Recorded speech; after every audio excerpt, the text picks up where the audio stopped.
रही है, कोमल बोल रही है, कौन बोल रहा था? हाँ, जो भी बोल रहा था, खैर चलो। तो मिनरल का सबसे छोटा जो आप कह सकते हैं smallest definition, it is given in your book itself. कहां से है? If you are having book with you, अगर मान लिया आपने, अगर if you are referring your book, तो please refer the page number first. Page number first का मतलब है chapters page number first, chapter का पेज नंबर पहला। It is given very short, in short is naturally occurring substance that has a definite chemical composition is a mineral। ठीक है ना?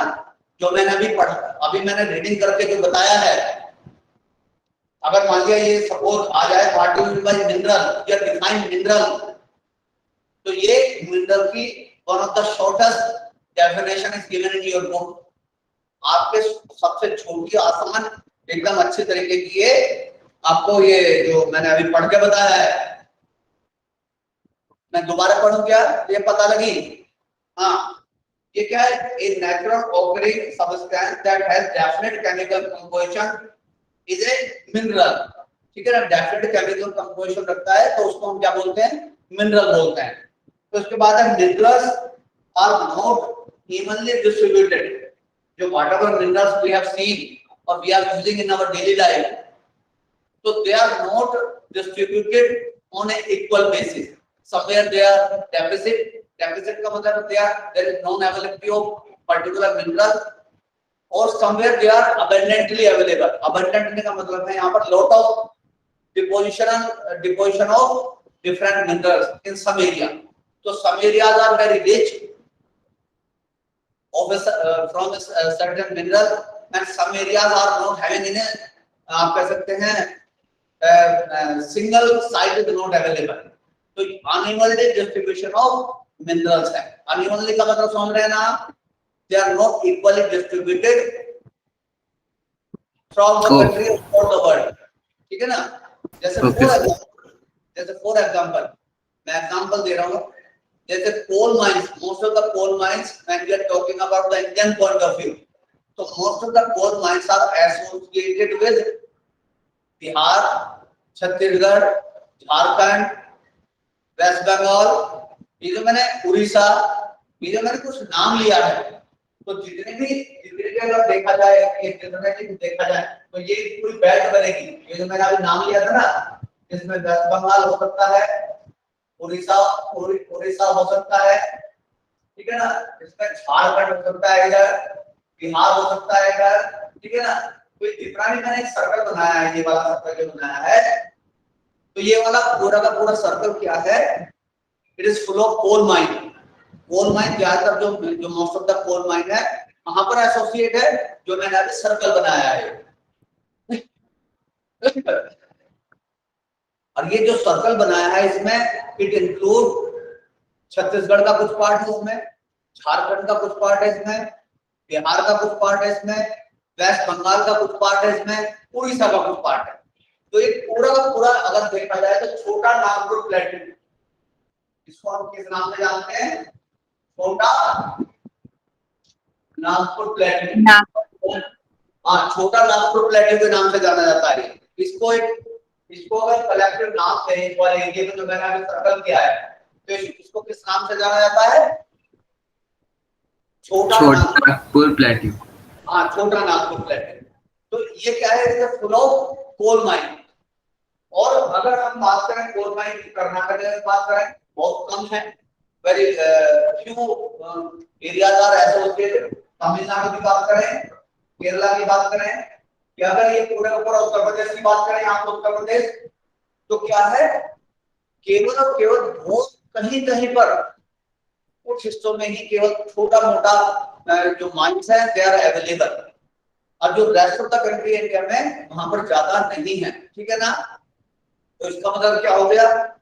यानी कि कुछ एरिया ऐसे हैं जहां पर बहुत सारा मिनरल मिलता है, बहुत सारा particular type of minerals are available, और बहुत सारे एरिया हैं वहां पर लैक ऑफ, आप कह सकते हैं, availability of that particular mineral.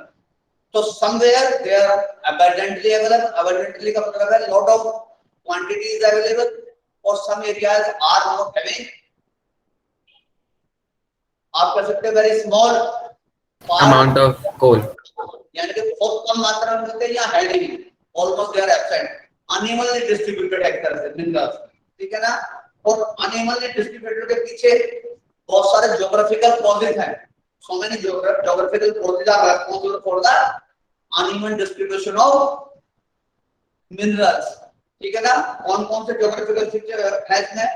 Minerals are not evenly distributed over space, they are concentrated in particular area or rock formation. Some minerals are found in area which are not easily accessible, such as the Arctic Ocean and the Antarctica.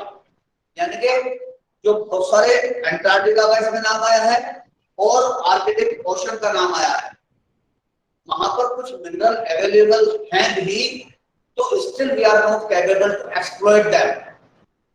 अब exploit का मतलब क्या समझ रहे हैं आप? यानी कि हम उनको अभी भी यूज कर रहे हैं, we are not capable to use them in a full swing because they are available in the extreme climatic conditions. अगर मान लिया एक्सट्रीम क्लाइमेटिक कंडीशंस में सम मिनरल्स में भी अवेलेबल, जैसे इसमें आर्कटिक का एग्जांपल दिया है और अंटार्कटिका का एग्जांपल दिया है, तो अंटार्कटिका के जो whatever minerals are available in Antarctica, so still there is a limited use of these minerals।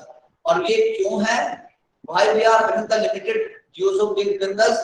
Because the harsh climatic conditions, very tough climatic conditions are there, so it is almost impossible or it is very difficult to exploit all these minerals from the harsh climatic conditions like Antarctica and Arctic Ocean।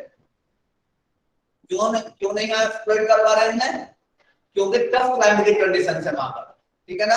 It is very difficult to reach, पहली बात तो पहुंचना वहां तक और उनको फिर बाद में एक्सप्लोइट करना फॉर आवर ओन बेनिफिट, तो इट इज वेरी डिफिकल्ट, ठीक है ना। तो ये कारण हो गई, एक और ये हो गया, यानी कि it is very difficult to exploit them from the harsh climatic conditions. Harsh climatic conditions समझ पा रहे हैं ना? जैसे सपोज थिक जंगल है, वहां पर thick forest are there suppose, और अंदर कुछ मिनरल अवेलेबल है, तो it is very difficult to exploit. अगर मान लिया अंटार्कटिका है या पोलर रीजन है या आप कह सकते हैं वेरी हाई एल्टीट्यूड है, तो ये क्या हो जाएगा? अगर मान लिया वहां पर हमें पता भी है कि certain type of minerals are available in these sites, so it is very difficult to exploit that, it is very difficult to use that because of the harsh climatic conditions, tough climatic conditions, ठीक है ना। ठीक है, एक कारण ये हो गया। मैं आगे बढ़ूं? yes sir, हाँ ठीक है, ओके। देन उसके बाद है minerals are found in a different type of geographical environment। तो geographical environment जो भी ज्योग्राफिकल एनवायरनमेंट उनके लिए चाहिए, if it is not available, तो वहां पर मिनरल को particular type of minerals are not generally found where the geographical conditions are not suitable for a particular mineral. कुछ पर्टिकुलर मिनरल के लिए पर्टिकुलर साइट चाहिए तब वो मिल पाते हैं, अदरवाइज तो अगर geographical conditions are not in favour of that particular mineral, so it is almost impossible to find out the certain type of minerals if geographical conditions are not favorable, ठीक है ना। geographical condition जैसे मैंने India का example दिया है, जो geographical condition है वो favorable है, तो इसलिए वहां पर कोल ज्यादा मिलता है, ठीक है ना। फिर उसके बाद आ जाएगा under varying conditions they are created by natural process without any human interference। जितने भी मिनरल्स हैं they are not generated by the human being, they are generated by nature। भाई नेचुरल प्रोसेस से तो जनरेट होते हैं, ठीक है ना। जैसे कोल की बात करें, कोल कैसे बनता है पता है? कोल कैसे बनता है? सपोज लार्ज स्केल पे अर्थक्वेक आ गया, मैं एग्जांपल दे रहा हूं, लार्ज स्केल का मतलब है बहुत बड़े स्केल पे अर्थक्वेक आ गया, ज्योग्राफिकल इवेंट है अर्थक्वेक, और वॉल्केनिक इरप्शन हो गया सपोज, तो जब अर्थक्वेक आएगा बहुत लार्ज स्केल पे, तो अगर वो एरिया, हाँ बोलो बोलो क्या बोलना चाह रहे हो? Sir, by heat and The cause pressure. of landslide. हाँ ये जो लैंडस्लाइड हो गया या अर्थक्वेक आ गया तो वो क्या होगा लैंडस्लाइड के बीच में और अर्थक्वेक के ड्यूरिंग द अर्थक्वेक तो जितना भी वहां फॉरेस्ट वेल्थ है whatever forest wealth is associated in this particular belt अगर मान लिया वो बेल्ट फुल ऑफ फॉरेस्ट है तो वो क्या हो जाएगा अर्थक्वेक के पीरियड में क्या हो जाएगा वो सारे के सारे जो हमारे ट्री हैं प्लांट हैं वो कहाँ हो जाएंगे दे में बरीड इनसाइड द अर्थ जहां वो क्रैक बनेंगे जहां वो फॉल्ट बनेंगे उन फॉल्ट में और क्रैक्स में वो क्या हो जाएंगे अंदर चले जाएंगे ना Yes, sir. हाँ अंदर चले जाएंगे जब अंदर जाएंगे तो वहां पर जहां थिक फॉरेस्ट है तो ऑटोमेटिकली वहां पर variety of animals are also available animal भी वहां पर रहेंगे तो ये एनिमल और जो आपका जो फॉरेस्ट वेल्थ है when they are buried inside the earth so later on thousands of year lakhs of year ठीक है ना after lakhs of year they may be converted into the coal ठीक है ना ठीक है और जो एनिमल अंदर गए हैं उनकी जो एनिमल्स की जो आप कह सकते हैं फैट है Body. हाँ वो क्या हो जाएगा ऑयल में कन्वर्ट हो जाएगी Petroleum.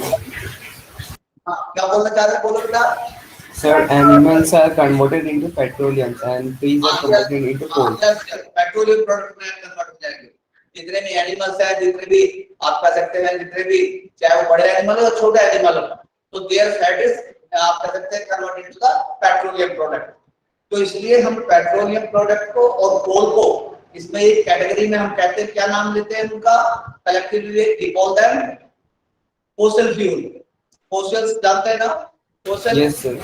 Yes. तो fossil fuel है ये both are fossil fuel they are remains of dead animals and vegetations के remains हैं ये उनका बचा कुचा पार्ट है जो भी whatever petrol we are using whatever diesel we are using whatever coal we are using nowadays so they are remains of dead animals or variety of vegetations का ये remains है उनका बचा कुचा पार्ट है तो इनको हम fossil fuel के नाम से भी जानते हैं और ये कहाँ मिलते हैं अगर ज्योग्राफिकल कंडीशन वहां पर सुटेबल है तो वहां पर ये सारी की सारी चीजें अपने आप से अवेलेबल हो जाएंगी ठीक है ना तो minerals are found in a different type of geographical environment under varying conditions अब कौन सी कंडीशंस है जैसे मैंने एग्जांपल देकर बताया they are created by nature natural process without any human interference they can be identified on the basis of their physical property के form में भी उनको हम आइडेंटिफाई कर सकते हैं such as color density hardness and of course दूसरा जो प्रॉपर्टी होगी क्या होगी केमिकल प्रॉपर्टी यानी कि फिजिकल प्रॉपर्टी में कौन कौन सा आ जाएंगे जिसमें कलर आ जाएगा डेंसिटी आ जाएगी हार्डनेस आ जाएगा और जो केमिकल प्रॉपर्टी के बेस पर क्या हो जाएगा सोलेबिलिटी वगैरह इसमें सब आ जाएंगे केमिकल कंपोजिशन में आगे बढ़ूं मैं Yes, sir. Yes, sir. Yes types of minerals तो आ जाएंगे कितना है टाइप्स ऑफ मिनरल्स ये टाइप्स ऑफ मिनरल्स में कौन कौन से हैं देखो अगर है आपको तो मेटालिक नॉन मेटालिक यानी कि अगर देखा जाए पहला क्या है मेटालिक है मैं आपकी डायग्राम दिया है ये मेटालिक है इधर और ये यहाँ पर नॉन मेटालिक है ये दो मेन क्लासिफिकेशन मेटालिक है नॉन मेटालिक ठीक है ना मेटालिक हो गया नॉन मेटालिक हो गया मेटालिक में मतलब it contains certain type of metals metal contain करते हैं जैसे सिल्वर हो गया कॉपर हो गया आयरन हो गया ये सब क्या है मेटालिक मिनरल्स मान जाएंगे ठीक है ना फिर उसके बाद क्या क्या है आपको नॉन मेटालिक में जैसे कोल है ये नॉन मेटालिक आ जाएगा माइका है ठीक है ना वो नॉन मेटालिक में आ जाएगा फिर इसमें फर्दर डिवीजन जो मेटालिक को इन्होंने दो में डिवाइड किया है टू डिवीजन किए हैं फेरस और non ferrous Everybody knows in 8th class ferrous और non ferrous आपने ferrous और जो दूसरे दिए हैं वो दिए हैं non ferrous, ठीक है ना। ये सबने आपने पढ़ रखे होंगे, ये सब आपने पढ़ रखा है। non ferrous और ferrous, ferrous और non ferrous पढ़ रखा है ना, सही है सब लोग भाई। चिन्मय Yes, sir. हाँ Yes, sir. लोग बोलते रहिए, एक भी नहीं बोलता। हाँ तो फेरस में क्या है क्या तू बताएगा? फेरस मिनरल में क्या होता है स्पेसिफिक फेरस मिनरल की, बताइए। Anybody from the class? Ferrous mineral Sir, metallic minerals may be ferrous or non-ferrous. Minerals like iron, ore, manganese, and chromites contain iron. बिल्कुल ठीक है, वेरी गुड। क्या का best example ferrous. Non ferrous में कौन सा जाएंगे? Non-ferrous mineral does not contain iron, but may have some other metals such as gold, silver, copper, or Gold, lead. silver, copper और बिल्कुल बिल्कुल। तो ये एग्जांपल आपने दे दिए। तो नॉन फेरस में दे डज नॉट हैव द, आप कह सकते हैं आयरन, जैसे सिल्वर है, गोल्ड है, कॉपर है, ये सब आ जाएंगे नॉन फेरस में। और फेरस में आ जाएगा आयरन और मैग्नीज है, जैसा अभी बताया बच्चे ने, ठीक है ना। तो ये 1 1 2 2 example you have to learn, कौन कौन से एग्जांपल फेरस के हैं और कौन कौन से एग्जांपल नॉन फेरस के हैं। तो अब मैं आगे बढ़ूं। ये टाइप ऑफ मिनरल में दो तरह का, एक है मैग्नेटिक, नॉन मैग्नेटिक, ठीक है ना। फिर उसके बाद है फेरस, नॉन फेरस, ये आपको क्लियर हो गया। आगे बढ़ो। Yes, sir. हाँ Yes, sir. ठीक है। फिर उसके बाद the metallic minerals contain metal in a row from metals, they are hard substance and conduct heat and electricity, यानी कि good conductor of heat and electricity के ये कैरेक्टरिस्टिक्स आ जाएंगे किसकी? मेटलिक मिनरल्स की। these are the some characteristics, यानी कि उनकी खूबियां, विशेषताएं उनमें कौन कौन सी हैं। एक तो पहली बात तो क्या है, they are good conductor of heat and electricity, ठीक है ना। गुड कंडक्टर समझ रहे हैं आप? बैड कंडक्टर और good conductor of heat and electricity. Yes, sir. Yes. You are understanding? हाँ ठीक है। तो मेटालिक मिनरल्स की क्या सबसे पहली जो इसकी फीचर है वो क्या है? They are good conductor of heat and electricity, यानी कि हीट और इलेक्ट्रिसिटी उसमें अगर हम गुजारते हैं तो आसानी से गर्म हो जाते हैं, आसानी से हमें इलेक्ट्रिसिटी उसमें से गुजर सकती है। तो good conductor of heat and electricity किसकी फीचर है मेन? Metals. मेटल्स, यस हाँ बिल्कुल मेटल्स, नॉट फेरस, मेटल्स की इंक्लूडिंग फेरस और नॉन फेरस, दोनों की ये स्पेशलिटी है। हीट के बहुत अच्छे कंडक्टर हैं वो, और इलेक्ट्रिसिटी के कंडक्टर हैं, ठीक है ना। तो उसके बाद है and have characteristics lustre and shine, यानी कि शाइन अगर मान लिया उन्हें हम रगड़े तो shine, they are having good shine, shining surface रखते हैं। तो दूसरा क्या हो गया? शाइनिंग, स्नोर, स्नोरस, ठीक है ना। जब उनको मारते हैं किसी चीज पर तो दे प्रोड्यूस साउंड, स्नोर करते हैं। तो ये मेन बेसिक तीन निकल कर आई उसमें कौन कौन सी? They are one of the best conductor, यानी कि they are good conductor of heat and electricity. दूसरा हो गया उसमें, दूसरा क्या हो गया? शाइन रखते हैं और स्नोर करते हैं, स्नोरिंग जब और मेलेबल होते हैं। हाँ और मैलेबिलिटी है, यस मैलेबल, हाँ डक्टिलिटी और malleability, yes these points are not given in geography, they are part of science। तो मैलेबिलिटी और डक्टिलिटी, डक्टाइल कौन से होते हैं मालूम है? डक्टाइल कौन से होते हैं? They can be beaten into a thin wire or without any break. बिल्कुल, यानी कि we can convert them into wire and sheets, ठीक है ना। डक्टिलिटी एंड मैलेबिलिटी हो गया। जब उन्हें शीट में वायर में हम कन्वर्ट कर देते हैं तो they are ductile and malleable, ठीक है ना। तो ये भी आप याद कर लेंगे, साइंस के जो भी साइंस के पॉइंट दिए वो भी आप सॉरी बच्चों, तो वो भी आप उसमें ऐड कर सकते हैं, ठीक है। फिर उसके बाद इसमें एग्जाम्पल दिए हैं, जैसे आयरन ओर का एग्जाम्पल दिया है, बॉक्साइट का एग्जाम्पल दिया है, मैग्नीज का एग्जाम्पल दिया है, are the some example of metals, ठीक है ना। मेटल मिनरल्स में फेरस और नॉन फेरस, अब इसमें अभी फेरस और नॉन फेरस का अब दोबारा से दिया है इसमें अलग से, फिर दिया है ferrous minerals like iron ore, manganese and chromates contain iron, ठीक है ना। ये तीन एग्जांपल दिए हैं इसमें। नॉन फेरस के लिए एग्जांपल दिए हैं, mineral does not contain iron but may contain some other metals such as gold, silver, copper and lead, ठीक है ना। तो ये एग्जांपल भी याद कर लेने हैं और उनमें क्या क्या फीचर्स रहती हैं, क्या क्या कैरेक्टरिस्टिक्स उसमें रहती हैं, वो भी आपको लर्न करना है, ठीक है ना। ठीक है बच्चों, आगे बढ़ो। Yes sir. मैटेलिक क्लियर हो गया तुम्हें? Yes sir. ठीक है, अब come to the non metallic. The non metallic minerals do not contain metals, पहली बात तो ये डू नॉट कंटेन मेटल्स सीधी बात है, उसका डेफिनेशन लिखने के लिए those minerals are not containing metals, any type of metal they do not contain, तो automatically they are non metallic हो जाएंगे। इसमें एग्जांपल क्या है, लाइमस्टोन है, माइका क्या है, हाँ मेरे बच्चे। No sir.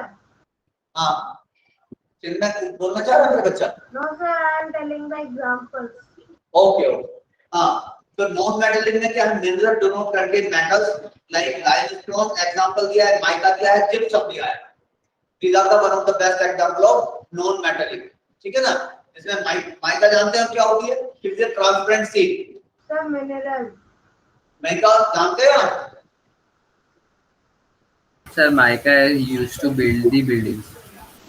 Buildings. Sir, it is used in electrical factories. It is a bad conductor of heat and electricity. It is a bad conductor of heat and electricity. Heat and electricity. हाँ electricity। और ज्यादातर जो mica का जो use है कहाँ use करते हैं हम? इलेक्ट्रिकल इक्विपमेंट्स में। We are using in electrical equipments। जो इलेक्ट्रिकल इक्विपमेंट्स में जो हम यूज करते हैं ना, जिससे हमें करंट ना लग जाए, या नीचे की गर्मी ऊपर ना आए, या ऊपर की गर्मी नीचे ना जाए, तो we are using mica in a big way in electrical equipments. चिन्ह कुछ बोल रहा है, चिन्ह कुछ बोलना चाह रहा है? No sir, I am just telling that it was used in electrical industries to protect humans from electrical shock।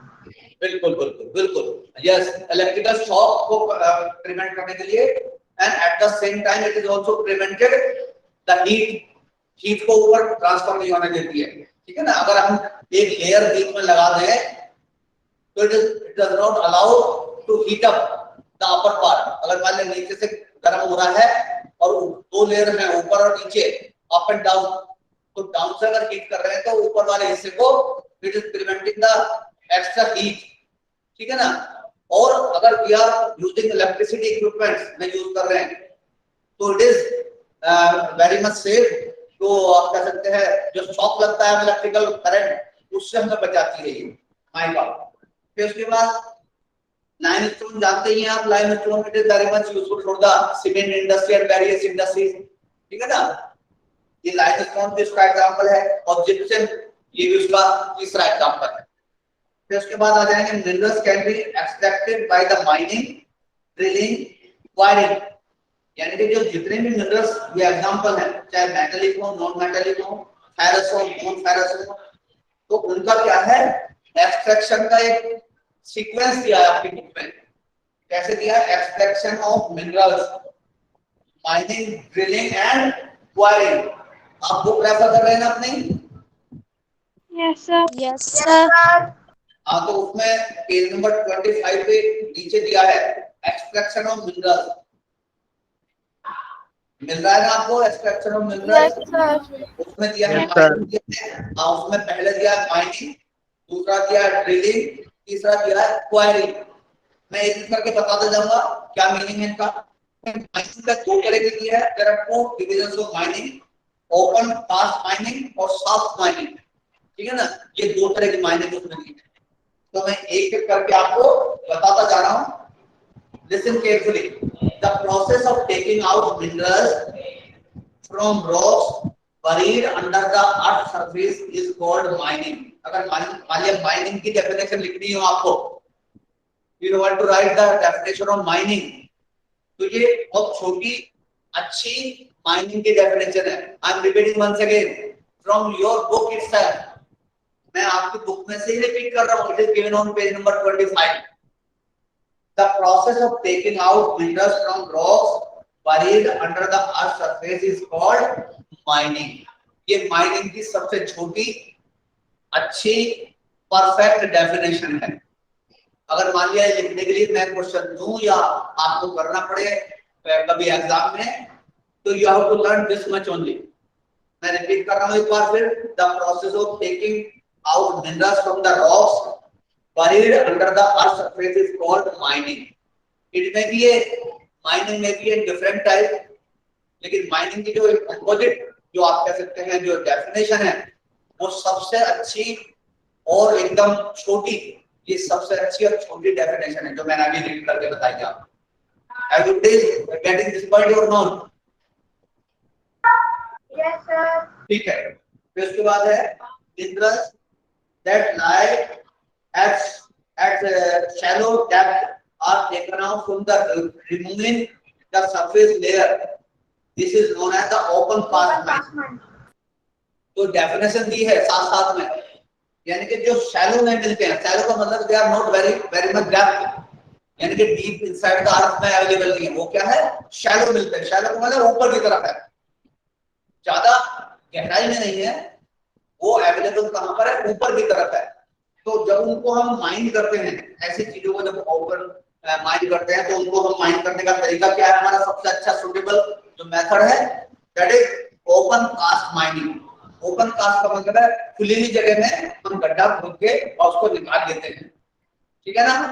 We are trying to make the depression and we are trying to extract that particular amount of minerals, and this type of mining is known as Shaft mining. Open cast mining। Open cast mining. Open word is very keyword. Open जो है उसका बहुत keyword है। तो open cast mining जो वो shallow में रहते हैं। शैलो का मतलब समझ रहे हैं आप? They are not very not deep in the earth। बिल्कुल ठीक है, बिल्कुल ठीक है। डेप्थ में नहीं बल्कि क्या है? ऊपर ही रहते हैं, few metres below the surface, ठीक है ना। उनको हम फिर उसके बाद है deep bores or shaft have to be made to each mineral deposits that lie a great depth। This is called shaft mining। जो जिसको हम काफी डेप्थ से निकालते हैं, जब हम उन्हें निकालते हैं तो उसको क्या बोल देते हैं? Shaft mining. When we are driven out the certain type of minerals from the depth, ठीक है ना। तो that particular जो माइनिंग है that is known as the shaft mining। ये भी डेफिनेशन साथ साथ में दी है, एक डेफिनेशन साथ गिवन साइड बाय साइड नहीं दी है। Petroleum and the natural gas occurs far below the earth surface. जो पेट्रोलियम है और नेचुरल गैस है, तो they are driven out from the earth by the shaft mining system. Shaft mining system के through निकालते हैं कौन कौन से प्रोडक्ट में अभी बताया हमने। एक तो पेट्रोलियम प्रोडक्ट और दूसरा गैस भी। हालांकि पेट्रोलियम प्रोडक्ट का ये पार्ट है, तो गैस एंड पेट्रोल ये क्या है? हम कैसे निकालते हैं उन्हें? थ्रू शाफ्ट माइनिंग, ठीक है ना। ठीक है बच्चों? Yes, sir. हाँ Yes, sir. तो उसके बाद है डीप वॉल्स और deep wells are bored to take them out is called drilling. जब ड्रिल करते हैं हम नीचे की तरफ ड्रिलिंग मशीन लेकर के जब होल करते हैं, when we are making certain type of hole and we are putting certain type of pipe, and through these pipes we are taken out the petroleum product from the earth, so that process is known as the drilling system। Drilling system, क्योंकि हमें drill करके pipe डालना है और pipe के through फिर pump के through फिर हम क्या करते हैं, जो पेट्रोल है, जो पेट्रोलियम प्रोडक्ट्स है, तो we are trying to taken out the petroleum product by the drilling method, ठीक है ना। ड्रिलिंग मेथड से उसको हम बाहर निकालते हैं और ड्रिलिंग मेथड होता क्या है, when we are putting a certain type of pipe, the different size and length के जो हम पाइप अंदर डाल देते हैं ड्रिलिंग के through, and we are trying to drain out और we are trying to taken out the entire petroleum products, चाहे वो गैस हो सकती है, चाहे वो डीजल हो सकता है, चाहे वो पेट्रोल हो सकता है, तो उनको हम जब बाहर निकालते हैं ड्रिलिंग सिस्टम के थ्रू तो वो इसमें आ जाएगा। While the process known as the quarrying, ठीक है ना, dug out by the process is known as the quarrying। जब उसे dug out कर देते हैं, जब खुदाई करते हैं तो वो क्या बोलते हैं, quarrying बोल देते हैं उसे। तो ये टाइप ऑफ आप कह सकते हैं process, when we are taking out the different type of minerals from the earth, तो ये प्रोसेस है। माइनिंग का इसमें डेफिनेशन दी है, ओपन कास्ट माइनिंग की भी डेफिनेशन इसमें दी है, सॉफ्ट माइनिंग की दी है और ड्रिलिंग की भी दी है। All definitions are given in your book, एकदम परफेक्टली, एकदम एक एक सेंटेंस की दी है।